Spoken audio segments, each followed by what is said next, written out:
ఈరోజు ఒక కమాండ్ని ఉపయోగించి సిస్టమ్ ఇన్ఫర్మేషన్ ఎలా తెలుసుకోవచ్చు అనేది తెలుసుకుందాం. స్టార్ట్ మెనూలోకి వెళ్ళి రన్ మీద క్లిక్ చేయండి. రన్ విండోలో DXDIAG అని టైప్ చేయండి. తర్వాత ఓకే మీద క్లిక్ చేయండి. ఇప్పుడు సిస్టమ్ ఇన్ఫర్మేషన్కి సంబంధించిన విండో ఓపెన్ అవుతుంది. ఇందులో system information, mother board, operating system, language, system manufacturer కానీ బయోస్, ప్రాసెసర్, మెమరీ వివరాలు,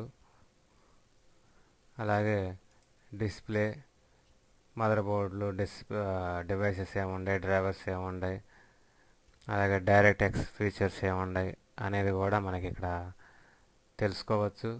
అలాగే సౌండ్ డివైసెస్ ఏమేమి ఉన్నాయి, డ్రైవర్స్ ఏమేమి ఉన్నాయి, అలాగే ఇది కూడా సౌండ్ డివైస్ డ్రైవర్స్కి సంబంధించింది. అలాగే ఇన్పుట్, మౌస్, కీబోర్డ్, సిస్టమ్కి ఏమేమి ఇన్పుట్స్ యాడ్ చేసాము అనేది కూడా ఇక్కడ మనకి డిస్ప్లే కనపడుతుంది. ఈ విధంగా మనం ఈ కమాండ్తో సిస్టమ్ యొక్క ఇన్ఫర్మేషన్ని తెలుసుకోవచ్చు.